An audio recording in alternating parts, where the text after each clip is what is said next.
Okay, so what's interesting? Well, in the history of the world, if you roll the clock back 50 years, we didn't have any products with a 99.9% gross margin.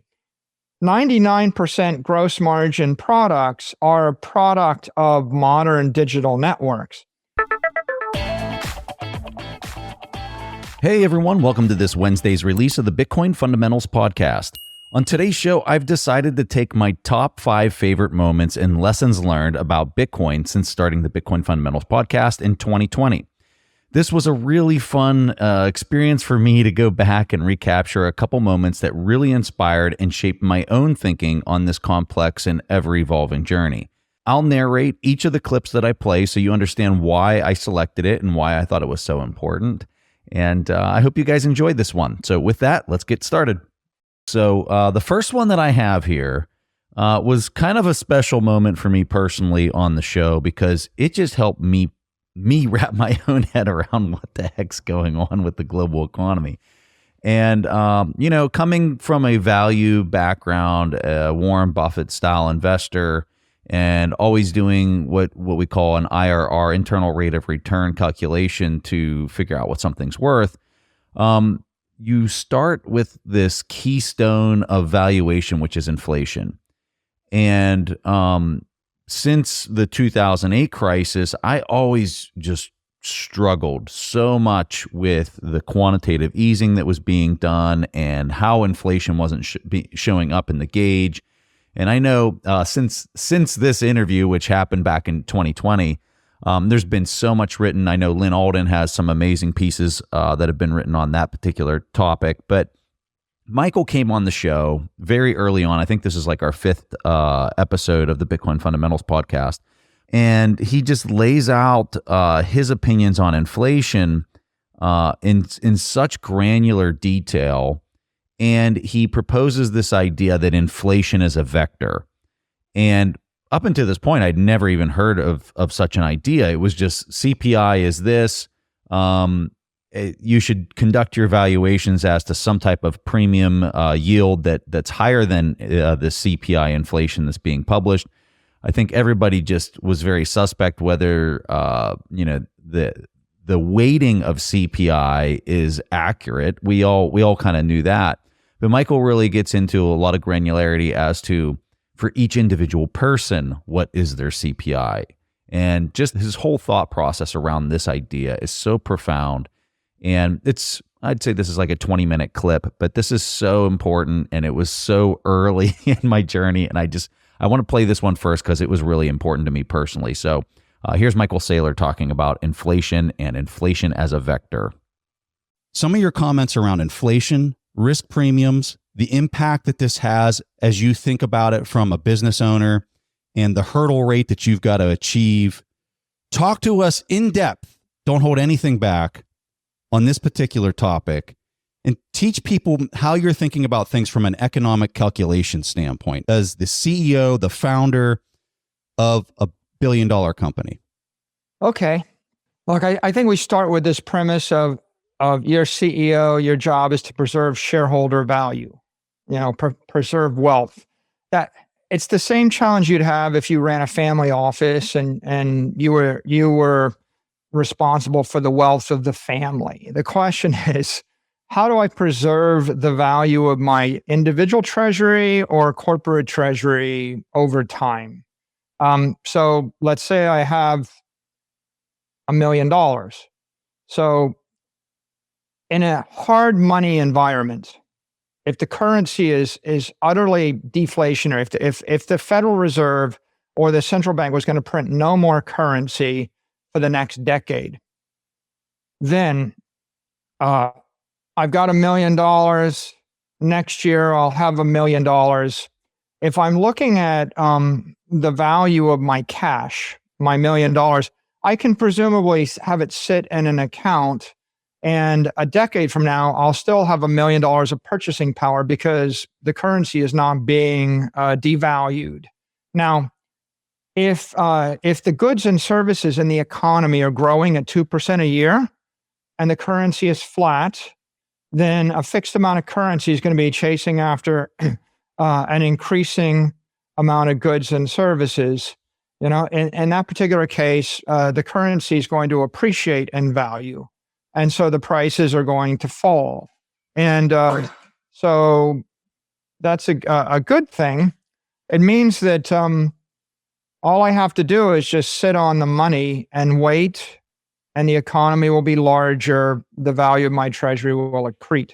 If the banks print 2% more currency and the economy grows 2%, then you've got a net equivalence. The value of my treasury won't accrete, but it won't dilute, right? So in theory, if you think about the good old days of the gold standard, if gold has a stock to flow of 50, then it's inflating at 2% a year. And traditionally, the economy of the world and the economy of most large countries grows about 2% a year. And so it's kind of ironic that the 2% gold inflation is offset by the 2% economic expansion, and you have a stable gold dollar or a stable amount of value. And over time, that kind of makes sense. So what happens when I start to increase the currency? If I increase the currency 5% a year, well, now will the economy grow 5% a year? If the economy grows 0% a year, the currency increases 5% a year, then I've got more money chasing after a fixed amount of products. Therefore, the price of the products have to keep going up. And they're going to go up 5%. The stuff that you're wanting to get, the scarce stuff. Something that you can manufacture infinite supply of, like a copy of a Picasso, a digital copy of a Picasso, that's not going to inflate. But the actual Picasso is going to inflate to the extent that everybody in the society wants that one painting.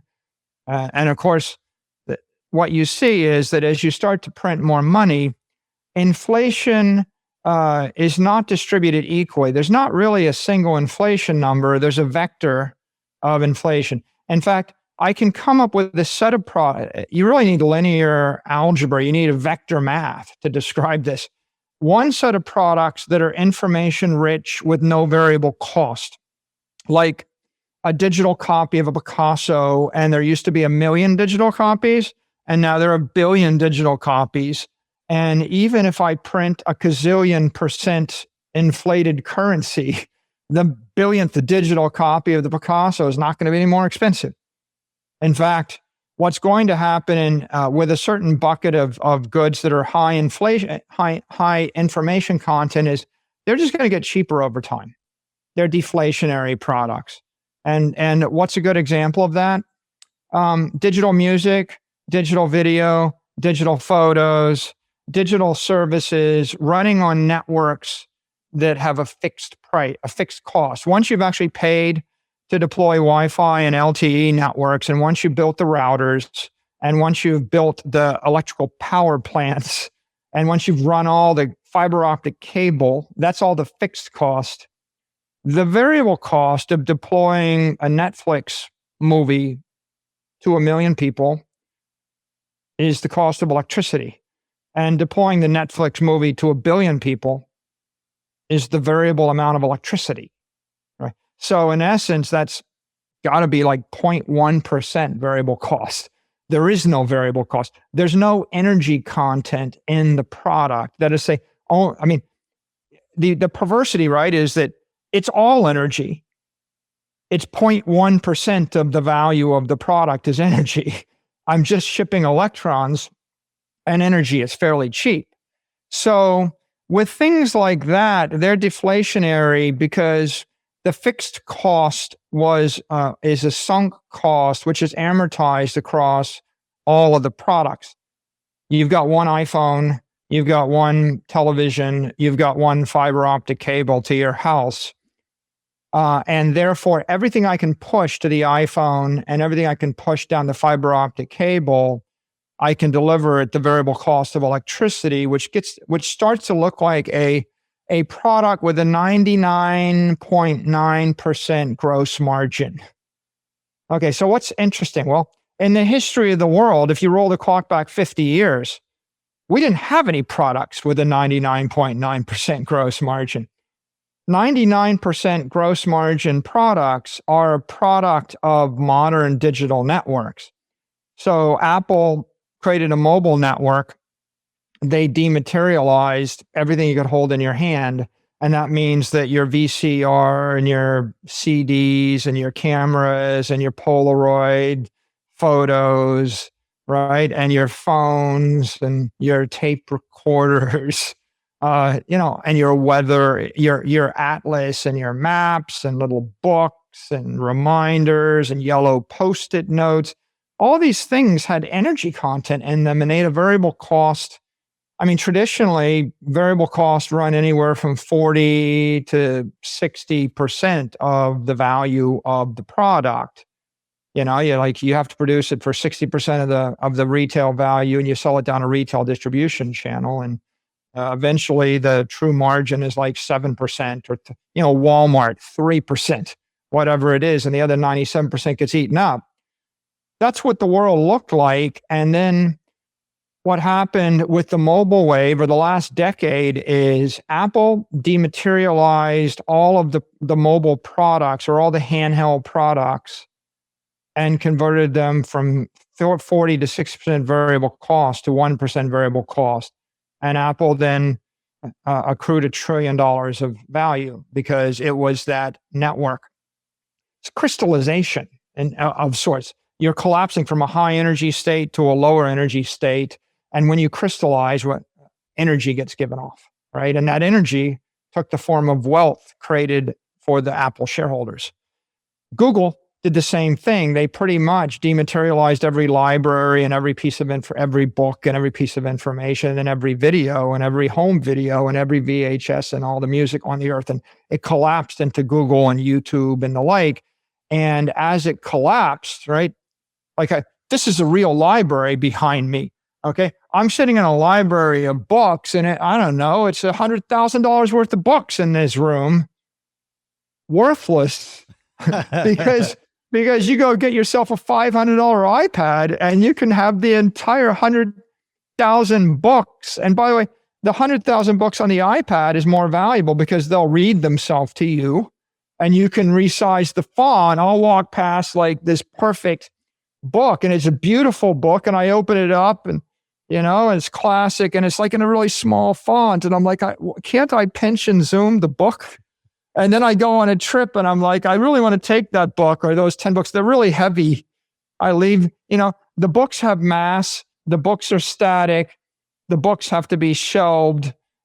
Someone can take the book. I might lose the book. Google took every library on earth, collapsed it, just like Apple's got their iBooks, right? They collapse these things. The variable cost goes to zero. So you have all these things that Google touched that became deflationary. Everything that Facebook touched became deflationary. Everything that Amazon touched. The part that Amazon eliminated, by the way, was like the 40% of the retail supply chain that was the storefront. Well, 40% of everything anybody wanted to buy collapsed into a mobile app on an iPhone or collapsed into a website.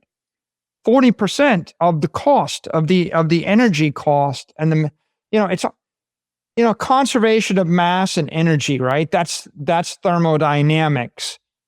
Well, every product you buy, it either has mass, right? Like the books have mass, or it has energy. I had to deliver the comic book to the newsstand, and I had to I was a paper boy, right, Preston?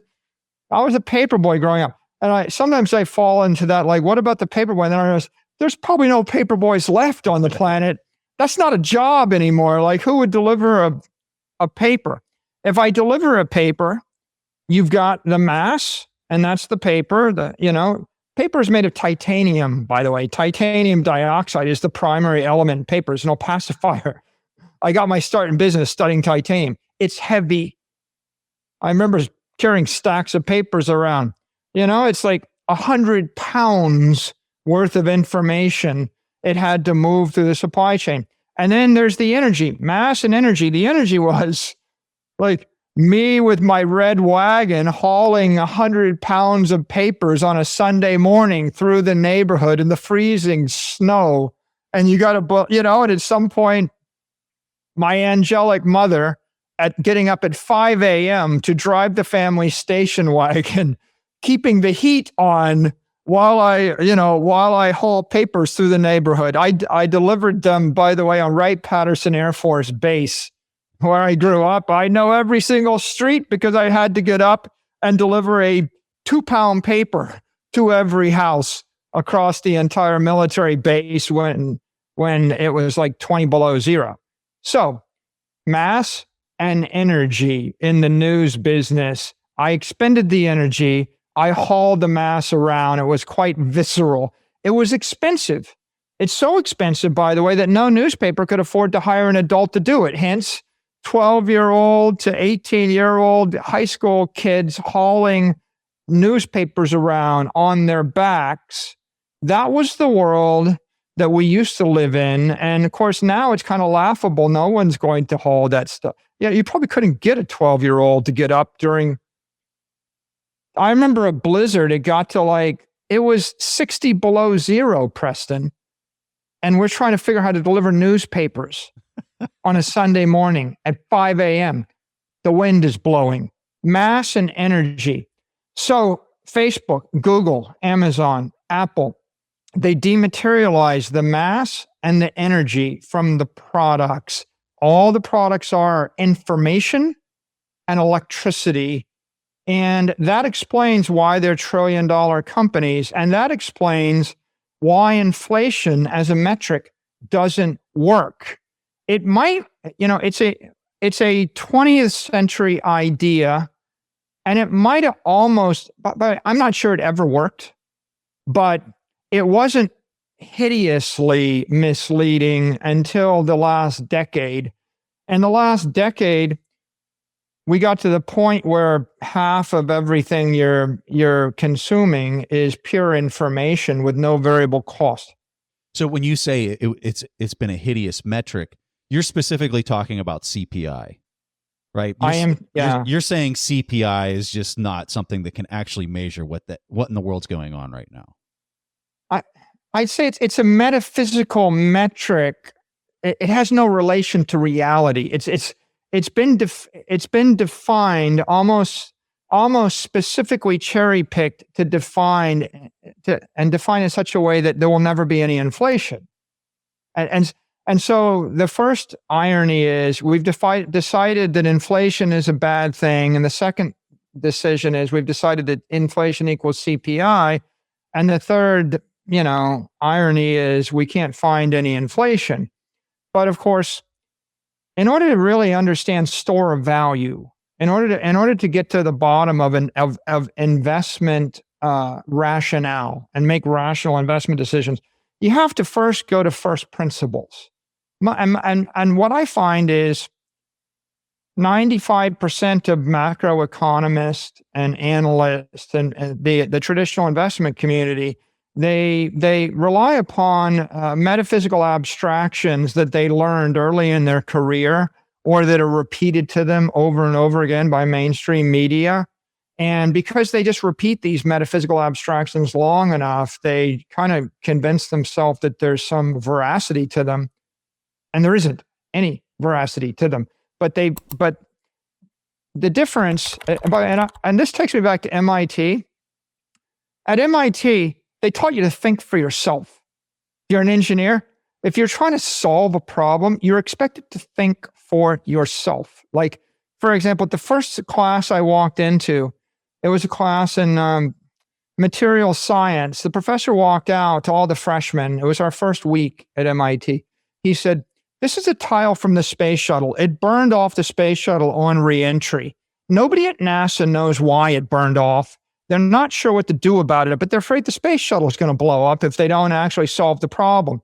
Why do you think it burned off? And what do you think the solution is?"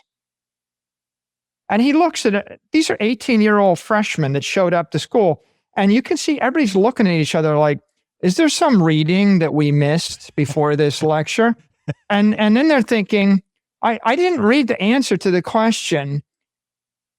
And then there's this horrifying realization that a guy with a PhD with 20 years experience just asked you a question that nobody on earth knows the answer to. And he expects you to think for yourself and reason from first principles and solve the problem.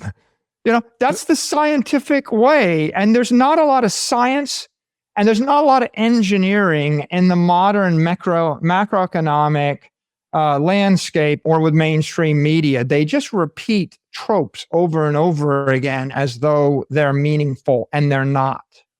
I mean, you couldn't provide a better example for what we're seeing right now from an economic standpoint. It's almost like we're seeing parts of this shuttle, call it the economic machine that we're looking at, literally falling apart right in front of our eyes. And you still have many academics with PhDs going on CNBC and talking about, well, we just don't have any inflation and these types of things. So this is what I would frame it for you. How would you, Michael Saylor, define inflation today? Because you still have to do economic calculation as a business owner. How are you looking at inflation, and how are you saying, well, I think if inflation's this, that's my hurdle rate plus whatever risk premium? Talk us through how you would define it, considering CPI is so broke.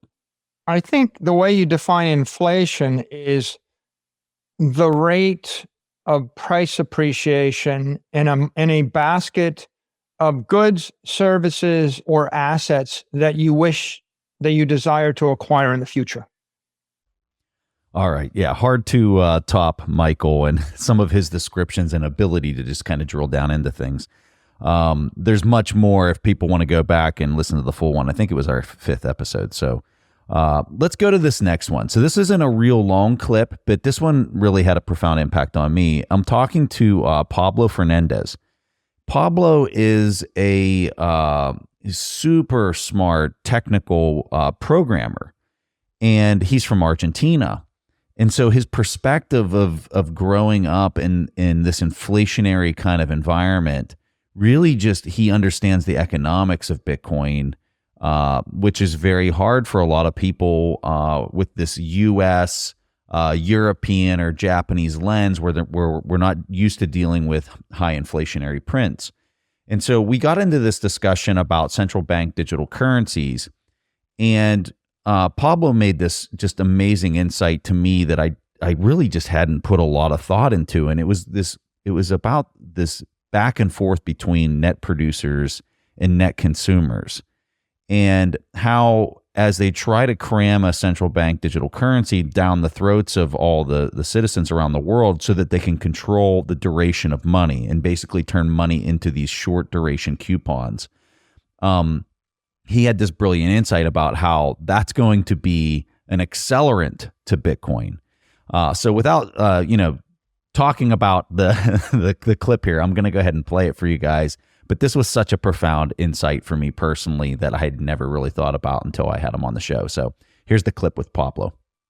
What if there was this magical button that they can tap and they say, no one is physically able to trade fiat tokens for fiat dollars? CBDCs allow you to do that. CBDCs allow you to say, no one is able to spend pesos for dollars. They can perfectly do that. And it takes no effort. It just takes one button. If the Argentinian government had that power, they would do it in a split second. But this isn't good. But you're saying because they are being tempted by such a button, and you think they'll probably hit the button, that it's just going to cause mass hyper Bitcoinization. Everybody's going to run to Bitcoin because of it. I think it's going to create a natural split on the society between people that produce and people that only consume. And if you look at Argentina, the producers, the business people, the people that are the entrepreneurs, the people that are running companies, they've done everything in their power to escape being siloed into the Argentinian peso economy. So, for example, Mercado Libre, one of the biggest companies in Latin America, they moved their offices across the pond to Uruguay, and they are operating from Uruguay because they don't have this type of regulation. the only businesses that weren't able to do this are the people that worked on the fields, the companies that work on the fields. But every single producer has found a way within the realms of possibility to escape these type of regulations. And I think if producers see themselves being tied to remaining on fiat rails, and like Lagarde said that we need to plug every skate ball because she said something. I don't know if you remember, maybe like a year ago, she said something around we need to prevent people from escaping, something like that. If they don't plug every single hole, the producers will escape.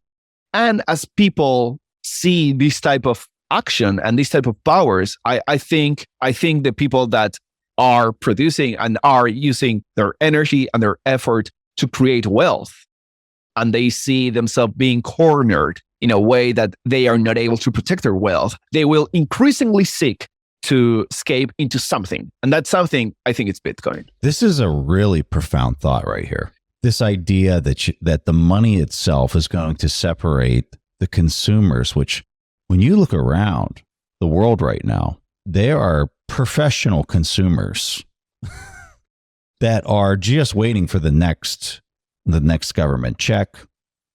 Their next QE, their next UBI. The next QE. And I like how you throw that in there, because some of these consumers are effectively Wall Street itself. They're just waiting for the next QE dump so that they can then splurge it into the market as a consumer.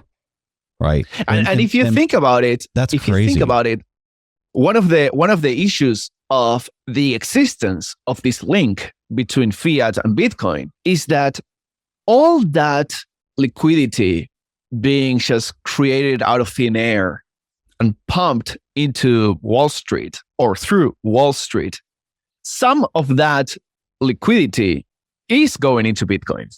And that means that value that was not created because of economic creation of, wealth from work is going into the Bitcoin network. So there is misallocation. There's a distortion that is coming from fiat and is leaking into Bitcoin. And there are non-economical, non-producers who are playing really well the fiat game, who are doing really well on the Bitcoin game. So we have like these leaking of misallocation. So the moment we break that, the only way to get Bitcoin is from creating actual value that someone is willing to do away with their Bitcoin for that value. All right. So yeah, just awesome insight. On this next one, boy, when we went through the bull market, 2020 into 2021, and things got overheated, and the quote unquote crypto tokens galore just flooded the market.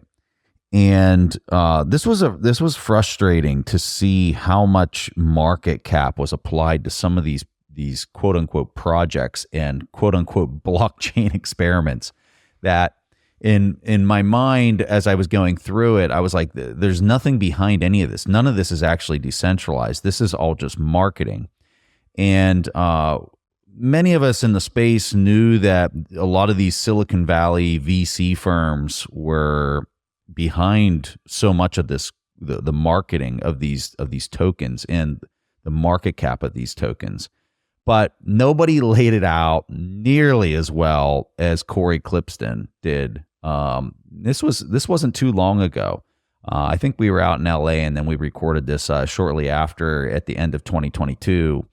And Cory just clobbers this description and goes into a lot of granularity that I had never thought about before as to how intertwined the Silicon Valley VC world was with all of this crap that was just piled on top of all this easy money that was coming out of the central bank. So listen to this clip. It's pretty powerful and definitely one of my favorite moments of doing the show.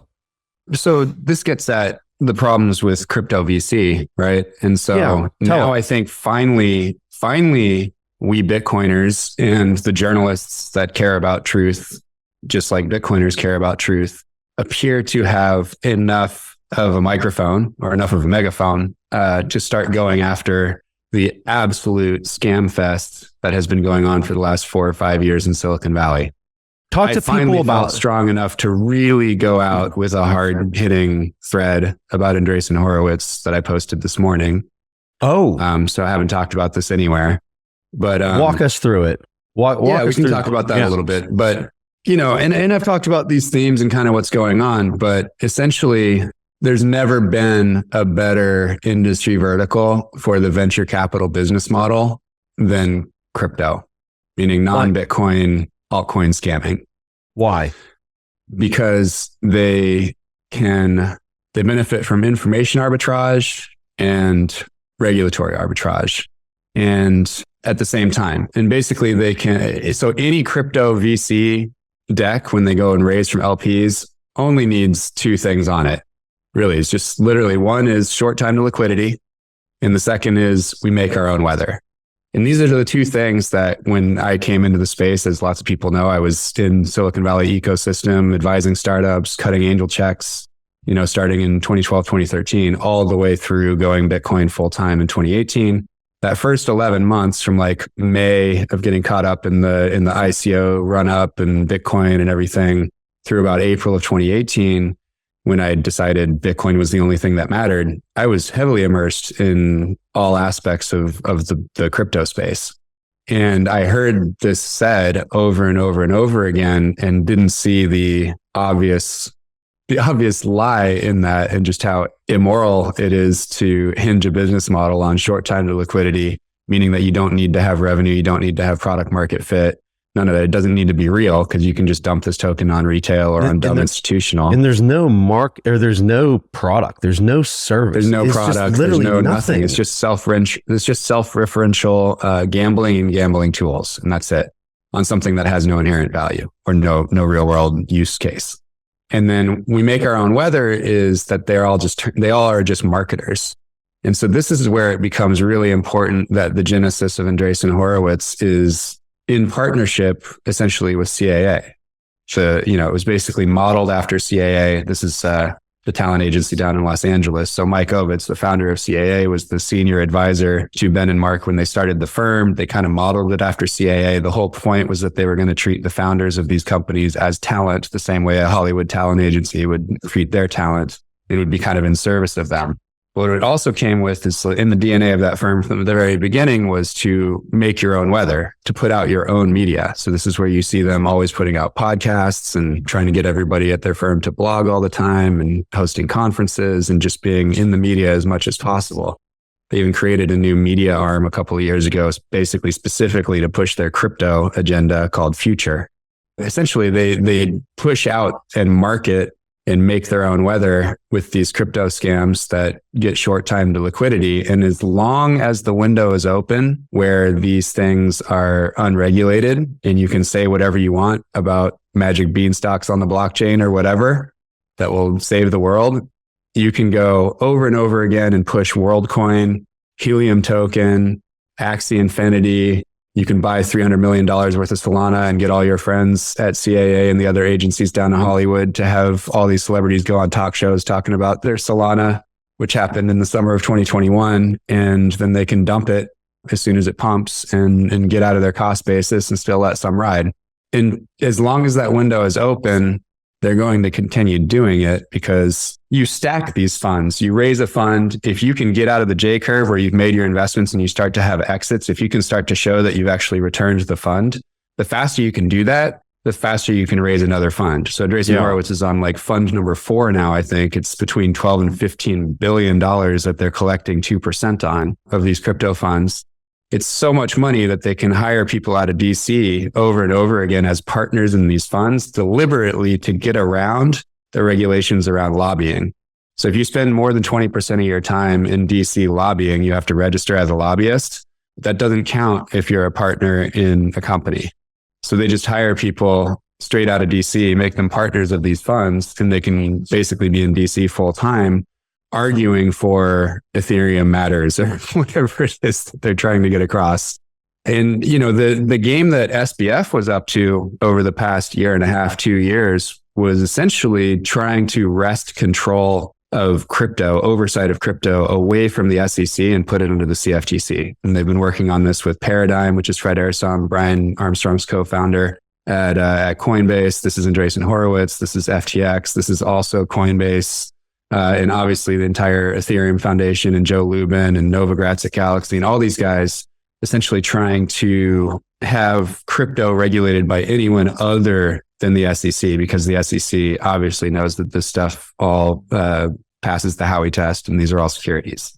So they've basically just been dangling millions and millions and millions of dollars in front of the CFTC and saying, if you regulate us, please charge us tons and tons of money so that we can staff your office, and you guys will get super, super powerful there at the CFTC because you'll oversee this burgeoning crypto industry. Just wink, wink, regulate us with a light hand.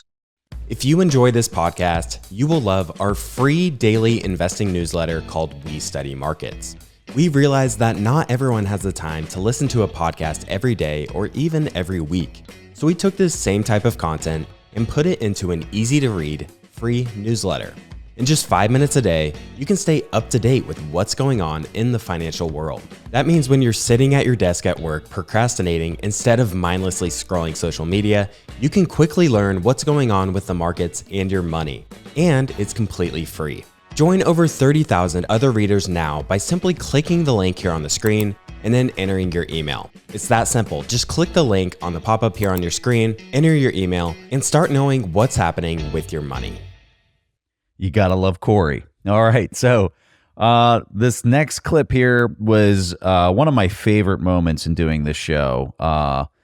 We had Sam Callahan and Alex Gladstein on to talk about the IMF and the World Bank. And Alex wrote this banger of an article just laying it out, how it all works and like what is the scheme that they're running with this.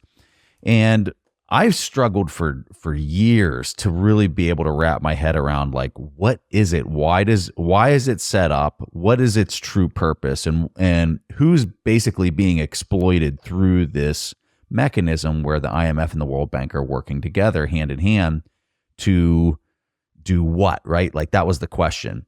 And in this show, and Alex's article, which we will have in the show notes, and it is an extremely powerful article, and I would encourage people to go back and listen to this full episode.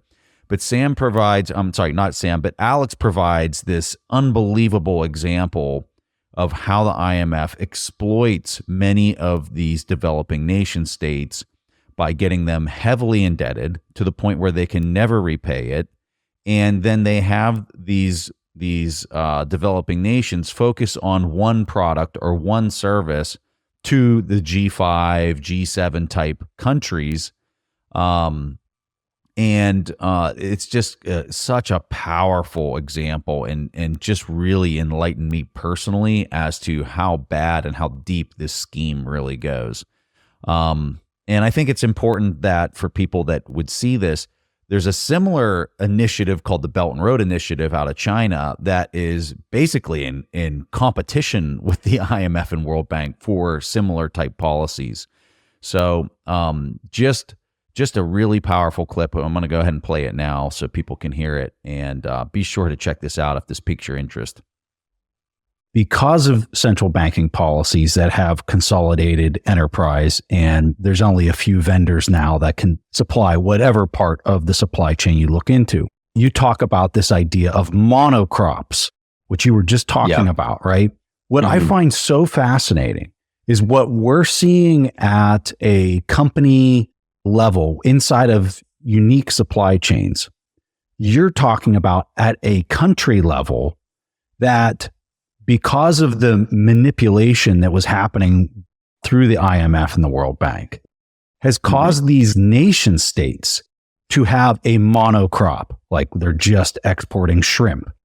And this is all through, and I think this term is really important. And it's, as I look at your entire article, I'm saying this idea of structural adjustment, loans that have these ties back to things that your G7 nation states want into the global economy. And I really want to go down this path of the first example you have in the story with shrimp in Bangladesh. Yeah. Tell people this story so they can really wrap their head around this idea of structural adjustment, the damage that it does to the nation state, because now they got this monocrop and they have no robust biodiversity of enterprise and business inside of their organic country. And they're relying on everybody else and they can't be self-sufficient. Tell us the story of the shrimp. Yeah. I wanted to start with Bangladesh. I just was so moved by this story. I came across it in a bunch of books written in 94 because that was the 50th anniversary of Bretton Woods. So there was a lot of retrospective material written at the time. And I just came across this story. It wasn't super fleshed out, but it was a kind of a testimony of a worker in Bangladesh. And again, this was 94, so a long time ago, but talked about how, and I quoted from her, and it's just her testimony of like how her life has changed because of the shrimp farming. And that was so powerful. So I wanted to open the essay with it because it's kind of this like grimly perfect, example of structural adjustment. But basically, like, here was a country that, again, poor country, but pretty independent, had a very rough history in the 60s, 70s. Not only did it suffer enormously at the hands of colonialists, basically the British, around pre-World War II, World War II, I learned in my research that in what is now Bangladesh, the British basically took all the wheat from the local population to use it in the war theater in World War II and ended up starving millions of people. And Churchill and Keynes, John Maynard Keynes, were responsible for this. I learned about this. I did not know this. So Keynes was literally, an architect of a massacre, a mass atrocity of killing millions of people. It's crazy. But, these are people who had constantly been under foreign pressure. In the 70s, they had a huge, war. I mean, there was a breakaway of what was then called East Pakistan, and the people suffered again. And they had another famine where the U.S. government was involved, actually. And it was all Cold War politics, right? So Bangladesh had been selling stuff to Cuba and Soviet Union. America didn't like that. So and this was all Kissinger stuff. Like we withheld grain from them.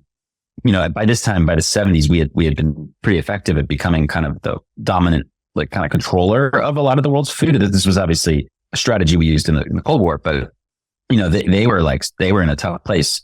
And they were running out of food, and the U.S. just did not let the food in, and they just killed another million people in the mid 70s. So this society had been through a lot, and to make matters worse, they always were hit by these crazy cyclones. So there was one cyclone in the 70s that killed 1 million people. It's like the deadliest storm ever. And this is a low-lying country on the coast of the Bay of Bengal, and it's kind of, the bay is shaped like a tunnel. So these storms come in, they gain power as they move north, and they send these massive waves out over the population.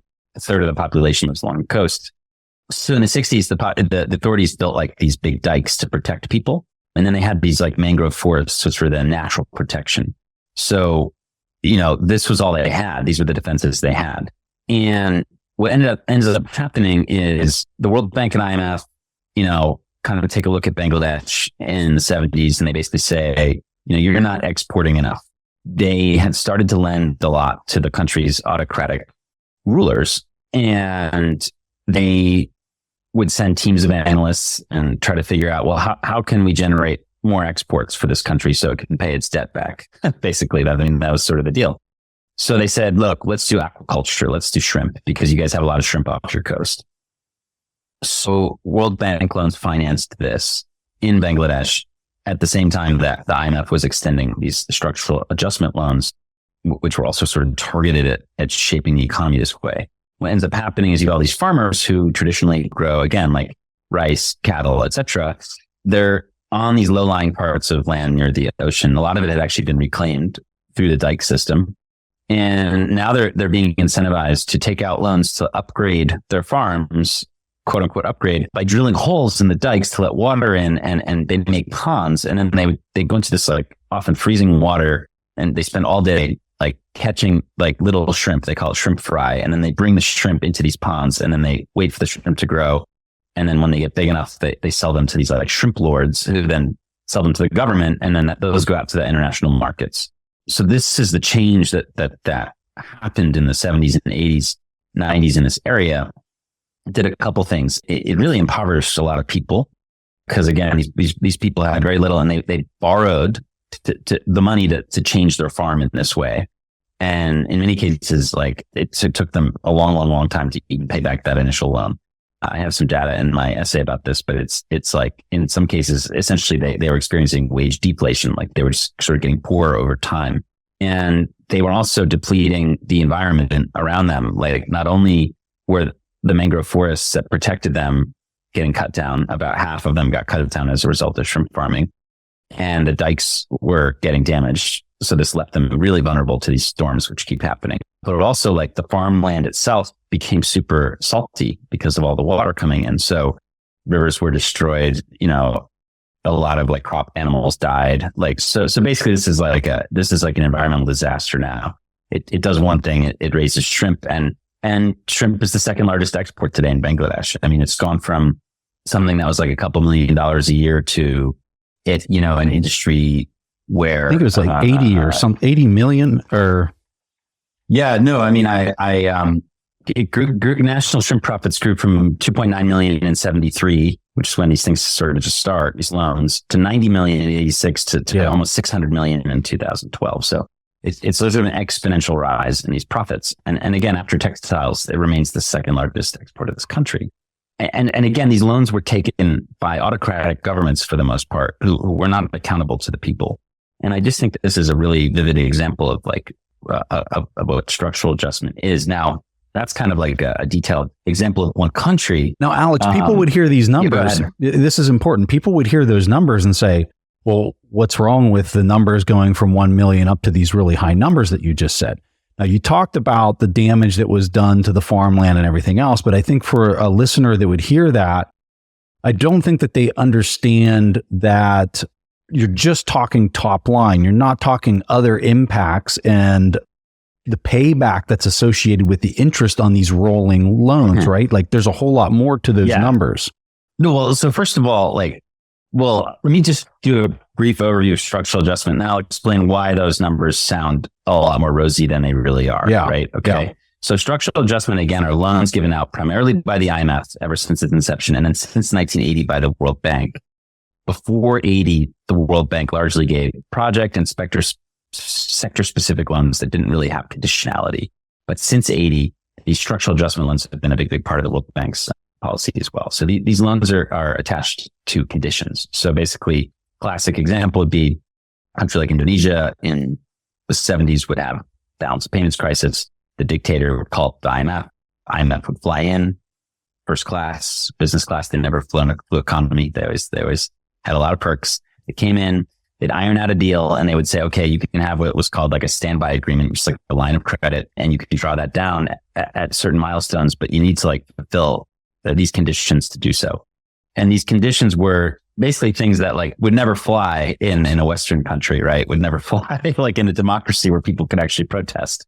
But they'd be like, for example, currency devaluation, total kind of abolition of foreign exchange and import controls, a shrinking of domestic bank credit, jacked up interest rates, jacked up taxes, an end to any sort of subsidies on food and energy, ceilings on wages, restrictions on government spending in healthcare and education, favorable legal conditions for multinationals, and then sort of selling off state enterprises at cheap prices. Now, so some of your listeners may say, well, some of those things sound really good, like we're free market people.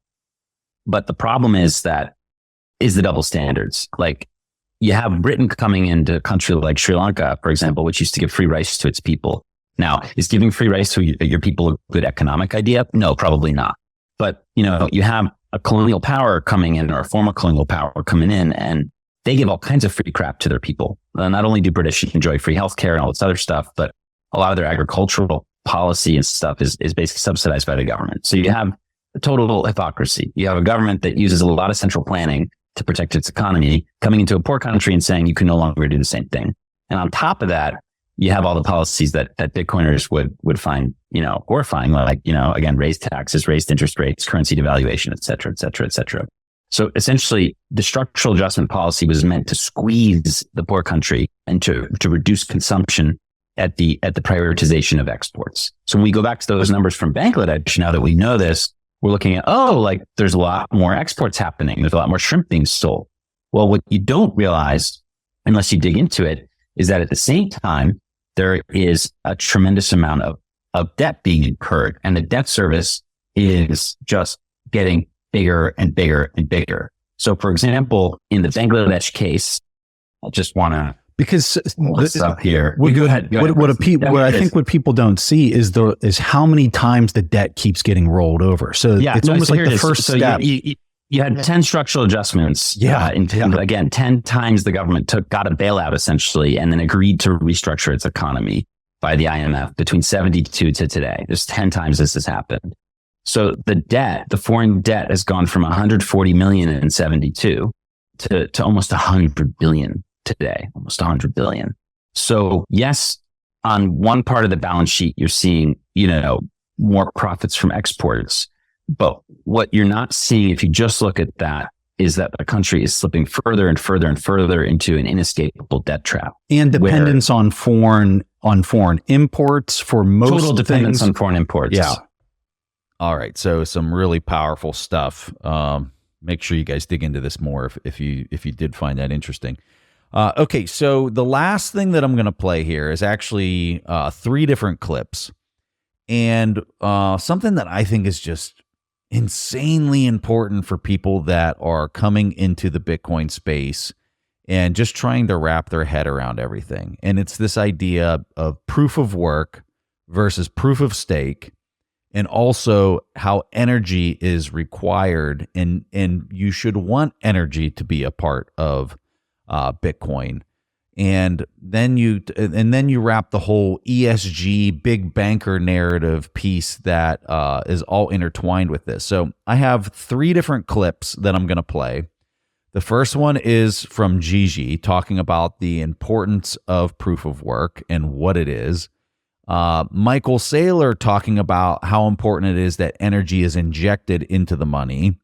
And he also covers some of the ESG pieces that are intertwined with some of this. And then for the third clip, I have Jeff Booth talking about the same stuff, but from just kind of a different angle. And I think all 3 of them do such a profound job of describing what is proof of work, why proof of stake is different, and why Bitcoiners at large and people who just want free and open money really, really need to understand these ideas.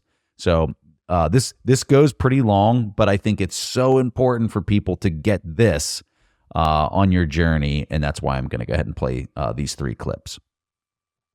So let's talk about proof of stake versus proof of work. This is, in my opinion, one of the most important things. The difference between these two is probably one of the most important things for somebody that's new coming into this space to fully understand.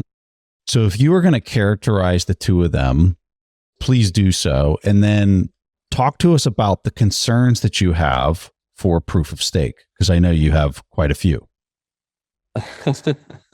Okay, I try. I'll have to collect myself. I did not anticipate this question. I have to be honest. So, okay, proof of stake is basically a scam. Period. Like, it does not work. It cannot work. Just in terms of timing, proof of stake systems always need to do some proof of work in secret to fight off these race conditions and so on. Like, okay, where should I even start? Well, no, explain that, because I've never heard that. I've never heard that point of view before. Explain that. Either they're doing some proof of work secretly, just a little bit, so as an anti-cheat mechanism, or they have a centralized timing server. There is no other way. There is no global time on Earth. There is no global time in the universe. There just isn't, because of relativity. So a light signal takes like 50 milliseconds to travel from one place of the Earth to the other. And that's not like an so there is no global state, like you cannot snap with your finger and decide this is the global state of the world, because you will always have like a 50 millisecond fussy period where it's indeterminate. You cannot, signals need to travel back and forth. There is no global state in the universe, and there is no global state on Earth. And so if you reduce the block time to lower than 50 milliseconds, for example, it would be absolutely impossible to find consensus. And that's also why chains that have slower, shorter block times, they have more orphan blocks, because the risk of running into consensus problems is higher. And Bitcoin's 10 minutes is just like, okay, that's good enough. Even if you have latency issues and so on, 10 minutes is long enough for the Earth to agree on a state. And this is like a physical problem. And proof of stake cannot solve this problem, period. You need to have timestamp servers that are centralized, 2 or 3 of them, that tell you the time. Because for transactions and an order of transactions, you need to know the time. Because otherwise, you would be able to spend money that you do not have. You would be able to spend money that did not arrive yet. For consensus to arise, you need an absolute order of events. And in the universe, there is no absolute order of events. It's all relative. And that's why you kind of need to build up your own array of time and so on. And proof of work is the only thing that works. All right, that's one thing. That's just the time aspect. With the proof of stake, one of the biggest problems that Bitcoin solved was who gets the tokens? Who gets the initial supply? How do you distribute the money? First of all, who is allowed to print the money and how do you distribute it? How does proof of stake solve it? Who decides who can print? Who decides about the money supply and who gets it, And if you don't have, are you aware of the term stake grinding and validator selection and all those kind of things? I've heard some of it through the Ethereum. Yeah, that's a big problem. What solves this? Proof of work. If you're a validator or if you control most validators, you are the one who selects the next validator. So who gets the money next? And if you control all of it, then you just give yourself the next slot and so on and so forth and so on and so forth. And the systems that run into that, do you know how they solve it most of the time? With something that's truly random, which is proof of work. It's all stupid. Why are we playing these games? Bitcoin exists. Bitcoin works. Bitcoin is fair. Why are you trying to print your own money? Why are you trying to print your own money into your own bucket? It's all unethical. It's all very, very unethical. And I'm starting to lose my patience because Bitcoin has been around for a very long time. And your proof of work, your proof of stake shitcoin token that you mined yourself or pre-mined yourself, most people don't know. Ethereum had a 70% pre-mine, 70% pre-mine. Very few people, like 5 or 6 people, have had 70% of the Ethereum supply before it launched, And all the other projects are very similar, There's always a few select people that print the money because it's a hard problem. How do you generate money fairly and distribute it across the earth, just like gold was distributed, distributed fairly all around the earth without anyone deciding who gets the money? It's a really, really hard problem. And Satoshi solved it. And he didn't take anything for himself and he disappeared. And that's why Bitcoin can't be repeated, it's the immaculate conception of sound money. So why do people continue to improve upon that? And they don't even know the problems the proof of work solves. That's the thing. The proof of stake people have no idea what kind of problems proof of work solves. And so they're not even understanding the problem correctly. And they are trying to come up with a solution. And all the solutions are flawed. And you always, as I said in the beginning, you always have a certain quorum of people that decide what the truth is. And in summary, in one sentence, proof of work relies on physics to tell you what is true. And proof of stake relies on human judgment. And I will tell you what is true. And that's the big difference. And we want to move away from human judgment. And we want to remove humans from the equation when it comes to the very moral and ethical question of money production and who can control the monetary flows. We have to remove humans from the equation. And proof of stake does not remove the humans from the equation. It reintroduces them. And that's why I'm so worked up about it. And I'm apologies to all the listeners that I'm ranting so hard on that. But it's a moral and ethical question. Who should be able to print the money? And who should be able to deplatform you? Who can stop the money flows? Who can freeze the accounts? Who says what is true and what is not? And Bitcoin and proof of work, it uses physics and mathematics and something you cannot cheat. And all the other systems like proof of stake and also the current fiat system, it's all the same thing. It's a quorum of people that decides what's true. It's the central bank. It's like the 12 people in the room that decide on monetary policy. And we see this all the time. Just look at the proof of stake systems that exist. Like it's human judgment all the way down. And that's why, that's why these systems, they pause and they restart, that they change the monetary supply and they blacklist people and deplatform people and blah, blah, blah, blah, blah. We're back to the old system. Proof of stake is the system, the central bank system that we currently have. And it's immoral, it's unethical. And proof of work is a safe and secure and fair system that is based in reality, that is based in mathematics, that is based in physics itself. And it actually solves these problems all the other people try to solve.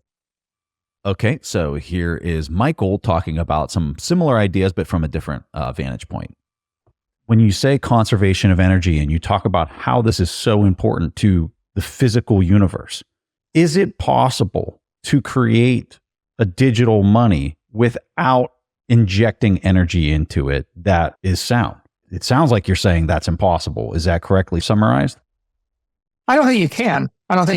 I think that we only have discovered one way that is settled and universally agreed upon to create digital energy or a digital commodity. And the one way is proof of work. I take electricity and I run it through some kind of hashing algorithm. So you could do it with SHA-256. I mean, you could probably come up with another hashing algorithm. You can go with certain other algorithms that do it, but I'm modulating electricity to do work. So I'd say Bitcoin's an example of the creation of a digital commodity. As I said before, if you took away the difficulty adjustment and you took away the halvings, you could have a commodity more so than a scarcity. The brilliance of Bitcoin is not just that it's a digital commodity, but that it's a digital scarcity. If I uncap the amount of Bitcoin or I just let you continue to create it, well, I've got a digital commodity. Well, I mean, oil is a physical commodity, and so it's uncapped. So, I mean, the reason that oil is not necessarily as good an investment as Bitcoin over the long term is A, it's not digital. And so I can't carry $10 billion worth of oil on a USB stick, right? And I can carry $10 billion worth of Bitcoin. And the second reason is it's not a scarcity. 100 oil miners or oil refiners can produce 100 times as much as one. Whereas with Bitcoin, 100 Bitcoin miners can't produce any more Bitcoin than one Bitcoin miner can produce. So oil is not a scarcity, it's a commodity, and it's the physical commodity. Bitcoin is a digital commodity. Now, other people have launched, other groups have launched crypto networks that use proof of work. Ethereum was a proof of work network. You've got the Bitcoin forks, a handful of other cryptos that are proof of work networks. That might make them, what would I say? It might make them an ersatz or an architectural digital commodity. It doesn't guarantee they're a specialty, or it doesn't guarantee their digital scarcity. Like, for example, Dogecoin keeps increasing its supply, right? So it's not a scarcity. It's a proof of work protocol that creates more and more and more, right? So it's a commodity in the same way that someone creates more silver or more soybeans every year, right? It doesn't necessarily make them regulatory commodities or ethical commodities. And the distinction there is, if Apple Computer launched a proof of work network tomorrow and it kept half the coins, it wouldn't be an ethical commodity. It would be an architectural digital commodity, but Apple Computer makes it a security because there's a pre-mine.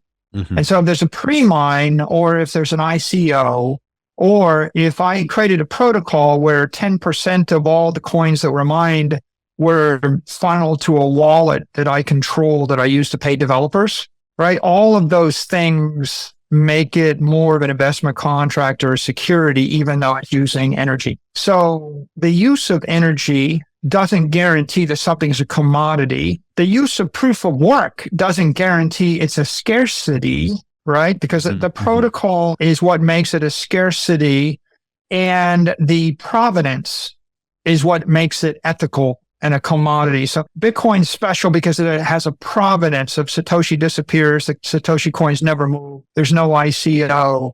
There's no central development organization. There's no protocol that funnels energy to developers, and there's no pre-mine. So the ethical launch of a digital commodity could create a regulatory commodity or an ethical commodity, which would be deemed as an asset without an issuer, right? An asset without an issuer is a technical definition, the regulatory definition of a commodity. So the oranges, wheat, coal, steel, soybeans, oil, natural gas are all assets without an issuer, but they're not taxed. Bitcoin is the asset without the issuer because of the ethical provenance. And the way that it becomes without an issuer is you have to have a consensus mechanism that doesn't require the coordination of engineers. So the problem with proof of stake is that proof of stake is a simulation of the universe or an imaginary universe. You're imagining energy and you're creating a virtual machine. They literally call it a virtual machine with virtual energy in the form of virtual tokens for virtual security, all manifested in software code. Someone has to write that software code. And if you write that software code and you keep changing it over and over and over again, then you've got this problem, which is how can I continually change the software without someone having influence over the software? Yeah. You, in essence, have created a software company.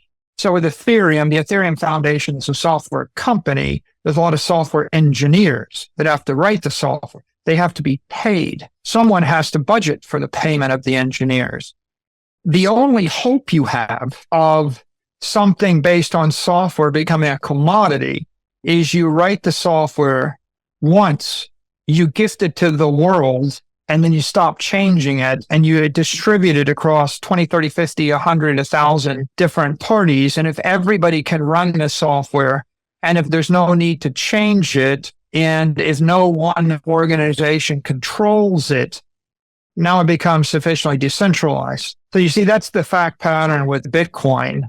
The reason it's important for Bitcoin to be simple is the software, the protocol needed to be substantially finished when it was first released by January 3rd, 2009. They kind of needed to have it done. They couldn't keep changing the protocol because otherwise you end up with a software company. So proof of work allows you to place the consensus and the security and the integrity of the network in the hands of Bitcoin miners and Bitcoin node runners. So you're using electricity and you're using 256 ASICs in order to create the security and the integrity of the network. And that's generally thermodynamically bound. And it's open and everybody can participate and anybody can create their own Bitcoin miner. Anybody can mine Bitcoin. Anybody can, electricity is broadly found in the universe. And you're not waiting. You don't need the permission of anybody to allow you to get on the network and mine, nor do you need the permission of anybody to run a node. It's permissionless. And that's what makes it without an issuer. As soon as you decide that you want to get rid of the energy, then you've decided to create a virtual machine, virtual energy. And when they create the energy in a proof of stake network or any other non-energy protocol, you're not just getting rid of the electricity, you're also getting rid of the material energy, which is the SHA-256 mining ASIC. So the application-specific integrated circuit is matter. The electricity is energy. You're eliminating the matter and the energy. And the hardware is important here, just as important as the energy, because the electricity is a commodity, whereas the thing that makes this a specialty or makes it a scarcity is the fact that you're modulating the energy through a SHA-256 mining chip. And that mining chip is a special purpose. That's important. It's not a general purpose chip. And it's also getting exponentially more efficient. So the genius of the Bitcoin protocol is that the hardware is proprietary. There's no other use for it. And it gets exponentially better over time, such that the energy efficiency of the network is improving with Moore's law and with the halving protocol. So that makes this an increasingly efficient security protocol, and it protects the protocol from someone that has a huge amount of commodity computing power or a huge amount of electricity power. It doesn't matter that you build a fusion reactor that generates thousands of terawatts, because it's not the pure electricity that secures the network. It's the encrypted energy. It's the SHA-256 hashes that secure the network. So if it was only the electricity, it would be vulnerable to an attack from someone that harnessed the power of the sun. I think what you're talking about is one of these questions that I have coming up here. And I'm going to just read this because I think it ties into what you're saying here. In 2017, the World Economic Forum posted an article that said by 2020, the Bitcoin mining could consume the same amount of electricity every year as is currently used by the entire world. This is the World Economic Forum just a couple years ago. Well, as we know, that calculation was grossly misstated, but that doesn't stop other experts from still stating such salacious headlines right now that we're seeing in 2022. What is it that these experts fail to understand about Bitcoin's energy consumption that I think you're getting at with what you were just talking about? I think what they're missing is that the efficiency of the network is improving with Moore's law exponentially. Yes. Yeah. That's what they're missing. The other day, I walked through one of these Newport mansions, and now you can actually download a mobile app to your phone, and then you can download the audio tour, and you can listen to the tour guide, using AirPods, walking through a mansion in the year 2022. Well, I watched this, I'm downloading it, and sometimes the audio tour is 80 megabytes, and sometimes it's 160 megabytes or something. And then I thought back to when I was at MIT, when one of my classmates had a 5 megabyte hard drive or something. And if you simply took and then I thought about the efficiency of audio in the 1980s. And you could have easily said, if people continue to use computer music, or, if Napster spreads computer music, by the year 2010, all of the hardware and all of the electricity in the world will be sucked up listening to rock and roll music. And it would have been true if you extrapolated the efficiency of music compression and the cost of hard drives. You pretty much would have said that we can't allow teenagers to listen to music on a computing device because the world will come to an end. And you could have said the same thing about like digital photos. Right? If this keeps up, then teenage girls taking selfies will suck up all of the electricity and all of the minerals in the Earth's crust by the year 20-something or other. And of course, what happens in all cases is the efficiency of computer music and the efficiency of storing files and the capacity of memory, the capacity of computer memory, the capacity of computer drives, these things are increasing exponentially, such that it turns out that people can listen to music on their phones and take photos, and the world doesn't come to an end. And so when people make these statements about Bitcoin, what they're doing is the same thing. They're missing the point. It's not secured by energy. It's secured by digital energy or an encrypted energy. And the efficiency with which that encryption is taking place is improving somewhere in the range of 36 to 40% a year. Ironically, Moore's law is every 18 months you double.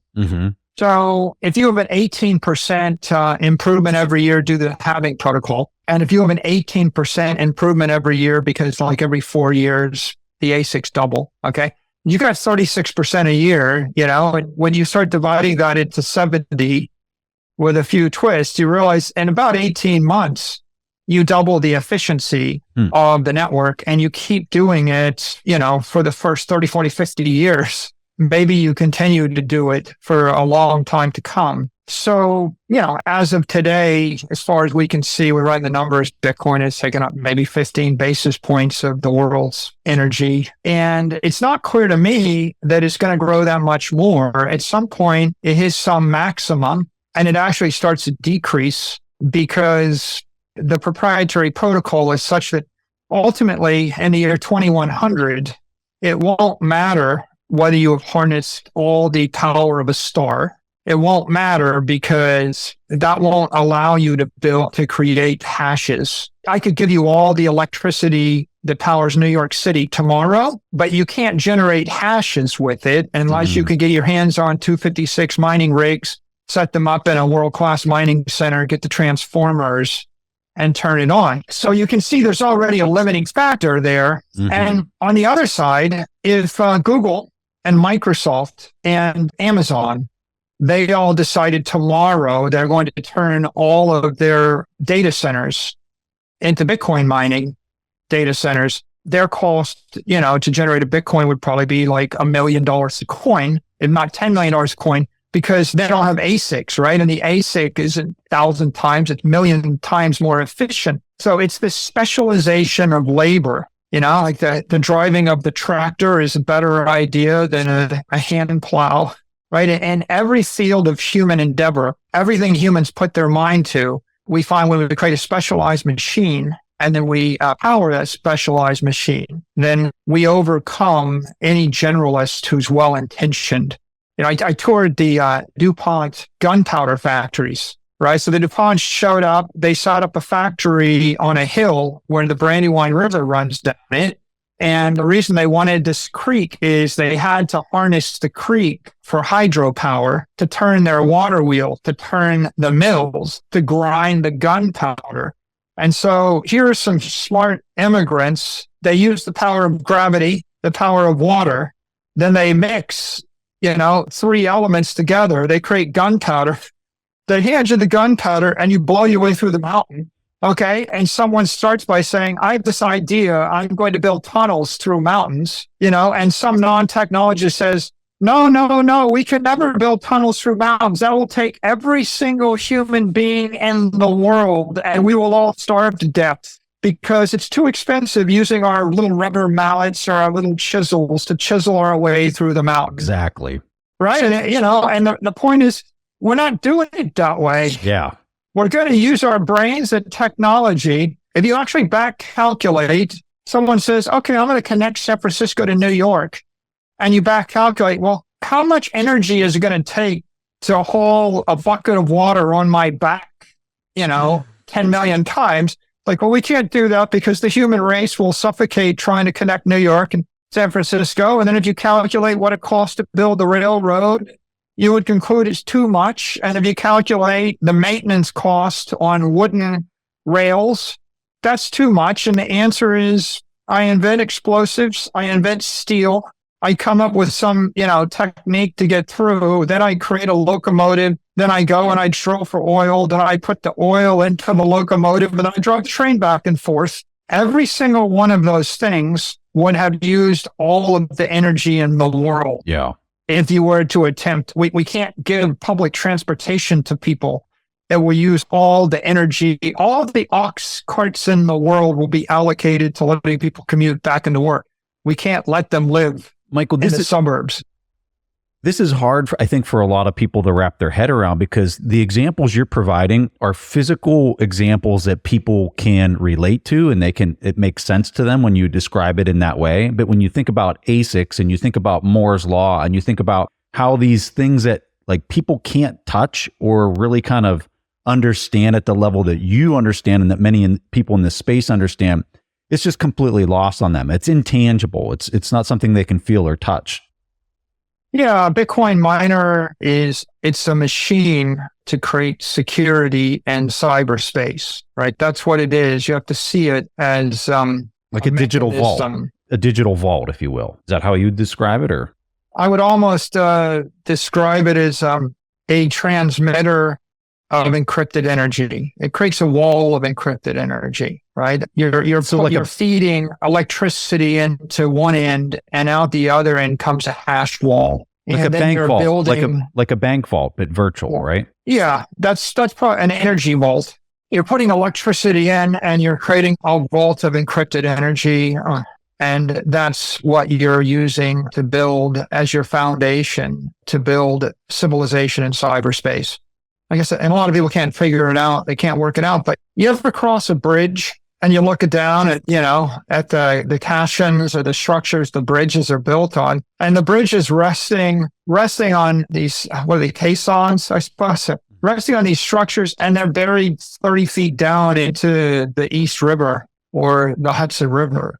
And the average person can't figure out how to create that bridge. But that doesn't mean that the bridge doesn't work. Yeah. In this particular case, I see the Bitcoin miners as the foundation to hold up the entire digital ecosystem. And we're feeding them electricity, and then we're running them through an ASIC, and the ASICs just keep getting more and more efficient. And just like, you take a history of civil engineering and you look at Greek architecture, and they're using stone architraves.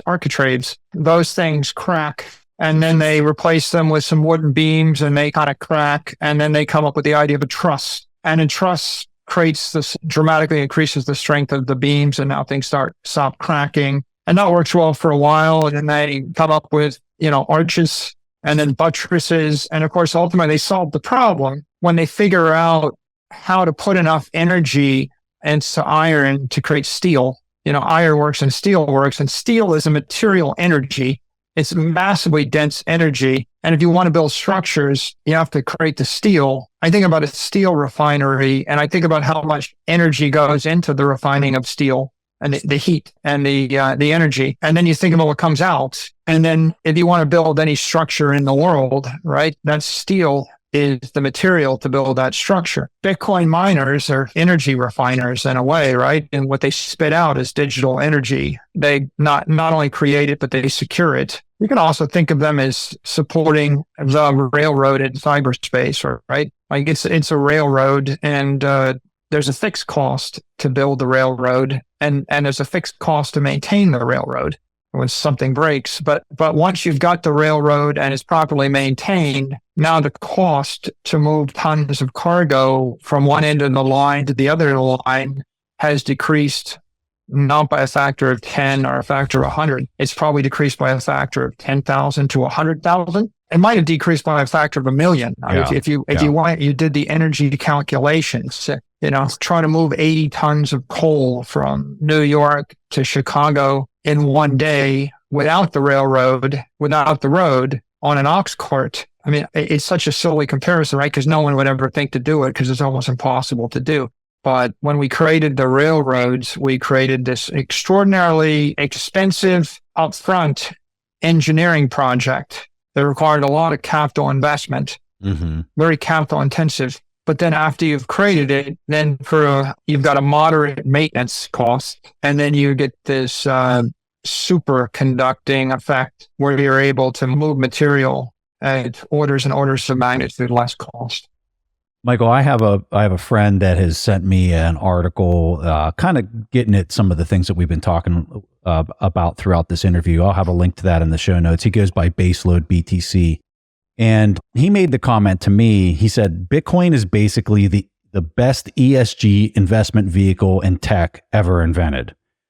And so I think for people on the outside, they might hear that statement. They might laugh hysterically and say, how in the world could that possibly be true? It uses energy. But when you look at the incentive structure of what Bitcoin incentivizes, especially on the long tail, 10, 15, 20 years from now, how do you envision Bitcoin miners being integrated into the grid? And do you agree with his statement that it's the best, quote unquote, ESG investment vehicle in tech ever invented? I do agree with the statement.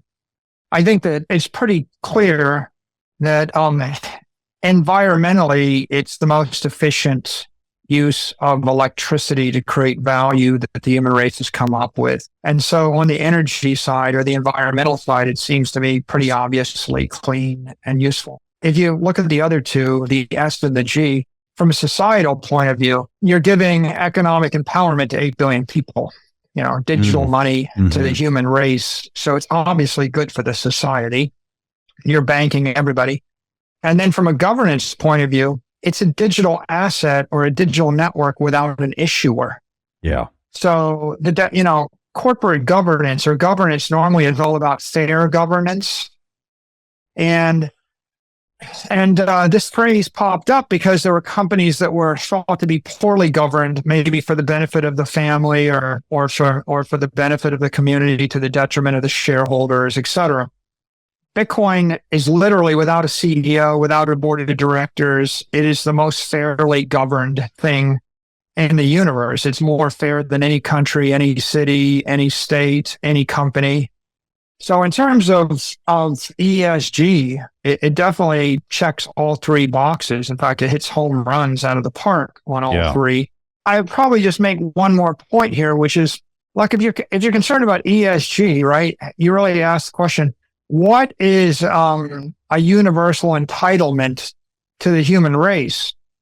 Like the most ESG friendly stuff is clean water, Yeah. power, bandwidth, like internet access, steel, functioning materials, transportation, and just pure energy, food. So these are the things that life is based on. And so if you want to create a civilization, and the Romans knew this, a famous historian, he said, I admire the Romans for their aqueducts, their roads, and their drains. And you think about this, really, drains? Well, the aqueducts brought water to the city, and the normal consequence, of course, is the city population growth by a factor of 10. And without the water, you can't flush away the waste byproduct, because everybody dies of typhus or, some cholera, some awful disease. So you need the water, and then you need the roads to be able to move, right? And then the drains carried away the waste, and they carried away the wastewater and also shed water so that the buildings didn't collapse and kill everybody. So if you think about that, an aqueduct is ESG friendly. It's very expensive to build the first one. And Lord help you, and it's hard to build the first one. I mean, no one else could figure it out. That's why the Romans dominated, because no one could figure it out. And then after the Romans disappeared, people forgot how to do it, and the civilization collapsed. And 90% of the people died in some of these cities because you run out of water 3 days and you're dead.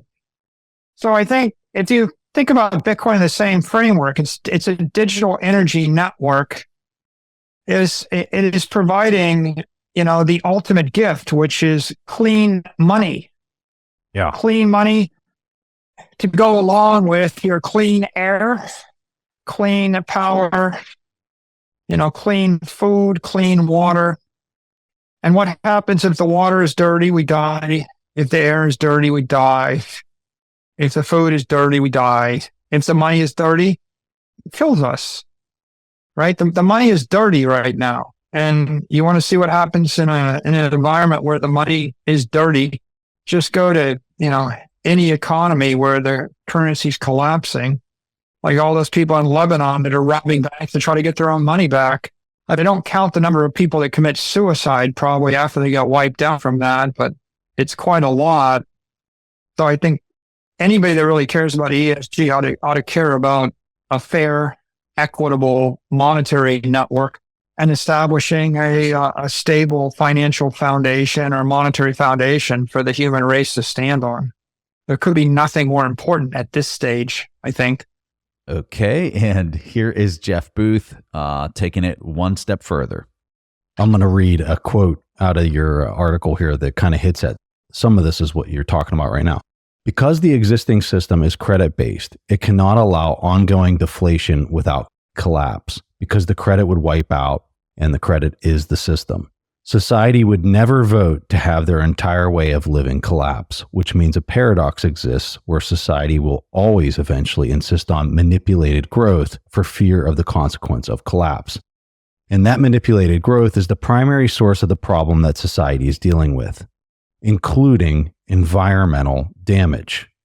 So this last part, this last little note that's kind of slapped onto the end of this is where I want to go next. And I got into this a little bit with Michael, asking him if there's an interconnection between energy not being infused into the money and all of this propaganda, narrative control around environmental, narratives that are out there. How is this interconnected, Jeff? Many understand kind of methane reductions in Bitcoin, gas flaring, where there's smokes, and they fight head on at why we should use Bitcoin and why it's okay to use energy. Now, number one, and by the way, and by doing that, they miss fighting on the higher ground. And Bitcoin owns the higher ground. The higher ground is this: that human coordination requires, and what we call trust linking the supercomputer, requires more energy, not less.